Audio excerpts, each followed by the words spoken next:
오늘은 욥기서 18장의 말씀을 묵상합니다. 본문은 첫 번째 변론 8장에 이어 수아사람 빌닷의 두 번째 변론이자 성급한 답변이 나옵니다. 첫 번째 변론 때 빌닷은 욥에게 권명과 위로의 말을 했으나 많은 논쟁을 거친 이후 욥을 향하여 저주를 쏟아내는 것을 보게 됩니다. 이것은 빌닷의 영적 미숙을 보여주고 있습니다. 그는 욥을 위로한다고 하면서 더욱 불행을 부추기면서 욥을 고통스럽게 만듭니다. 빌닷은 욥의 고난 배경에는 분명 어떤 죄악이 있다고 확신한 사람입니다. 그래서 욥에게 회개할 것을 촉구합니다. 회개하면 분명 회복과 기쁨의 날이 올 것이라고 역설합니다. 그러나 욥이 스스로 의롭다고 계속 주장하고 나아가 자신들에게 번뇌케 하는 자, 조롱하는 자라고 말하자 그만 감정이 격화됩니다. 그래서 빌닷은 욥을 악인으로 정죄하고 악인의 당할 고통과 비난을 욥에게 퍼부었습니다. 5절 이하에서 어두움에 속한 자로서 마치 짐승처럼 함정에 빠지고 올무에 빠질 것이다. 두려움 속에 재앙을 당하여 질병에 시달릴 것이다. 재산과 명성을 잃게 되고 집안은 패가 망신할 것이다. 빌닷이 말하는 저주 받는 악인은 바로 욥을 두고 하는 말입니다. 분명히 욥의 고난은 어떤 죄악에 대한 응보가 아니라 하나님의 경륜으로 하나님의 섭리로 말미암은 특별한 고난이었습니다. 빌닷은 이러한 높은 하늘의 하나님의 뜻을 깨닫지 못했습니다. 그 결과 나중에 빌닷은 하나님께 꾸중을 들어야만 했습니다. 이처럼 영적 미숙은 종종 독성과 아집을 낳습니다. 그러므로 아무리 형제가 허물을 범하고 상식 이하의 실수를 했다고 하더라도 그 일로 급하게 노기를 띤 얼굴로 형제를 정죄하거나 배타해서는 안 됩니다. 그리고 형제의 실수가 단지 그 형제 혼자만의 일이 아니라 아무리 성숙한 신앙인에게도 일어날 수 있는 일이라고 하는 겸손한 심령으로 형제의 허물을 바라보아야 합니다. 빌닷은 친구라고 하면서 친구의 고난에 대하여 자신의 의견을 말하고 욥이 받아들이지 않자 저주를 쏟아냈는데 왜 그랬을까요? 성격이 급한 것도 있고 감정이 격앙된 것도 있지만 긍정적으로 무지해서 그렇습니다. 빌닷은 자신에 대해서 무지했습니다. 2절 말씀에 욥을 향해 더 이상 변명하지 말고 깨달으라고 말씀합니다. 그러나 실상은 자기가 깨닫지 못하고 있었습니다. 예수님은 자신을 알지 못하는 자들에게 말씀합니다. 마태복음 7장 3절의 말씀. 어찌하여 형제의 눈 속에 있는 티는 보고 내 눈 속에 있는 들보는 깨닫지 못하느냐. 빌닷은 자기 눈에 있는 들보는 깨닫지 못하고 욥의 눈에 있는 티는 빼라고 하는 자와 같습니다. 예수님은 이런 자를 외식하는 자라고 말했습니다.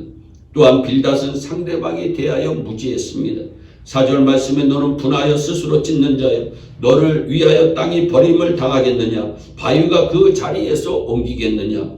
이 말씀의 뜻이 무엇입니까? 네가 하나님의 심판에 대하여 회개하지 않고 오히려 격분만 하고 있으니 너는 스스로 자신을 찢는 자해자라는 것입니다.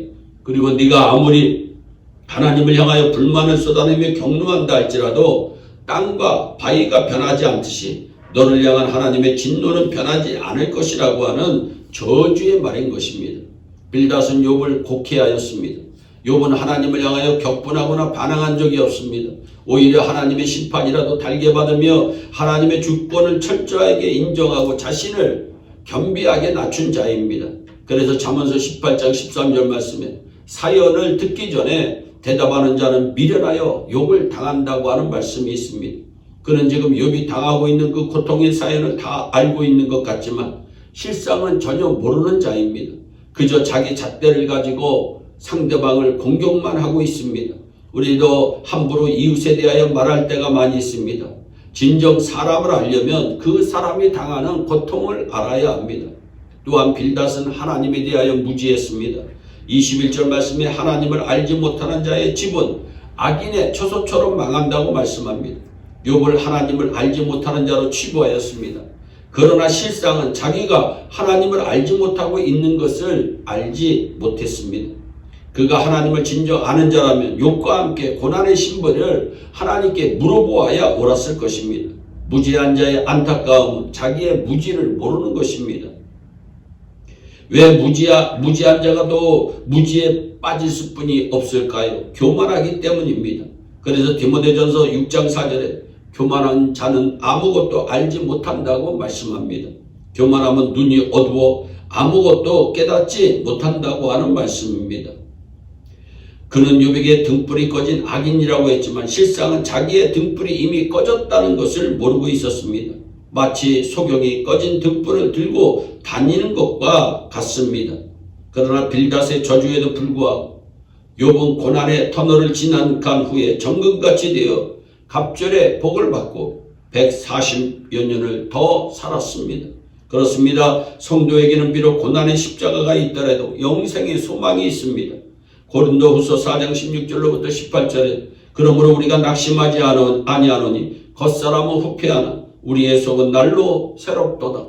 우리의 잠시 받는 환난에 경한 것이 지극히 크고 영원한 영광에 중한 것을 우리에게 이루게 함이니 우리의 돌아보는 것은 보이는 것이 아니요 보이지 않는 것이니 보이는 것은 잠깐이요 보이지 않는 것은 영원함이니라. 아멘. 저와 여러분들 모두가 하나님의 말씀을 올바로 깨달아 충성하는 축복의 주인공들이 되기를 주 예수 그리스도의 이름으로 축원합니다. 기도하겠습니다. 사랑의 하나님 아버지, 빌닷은 영적으로 무지해서 영적 미숙아의 모습을 보이고 있습니다.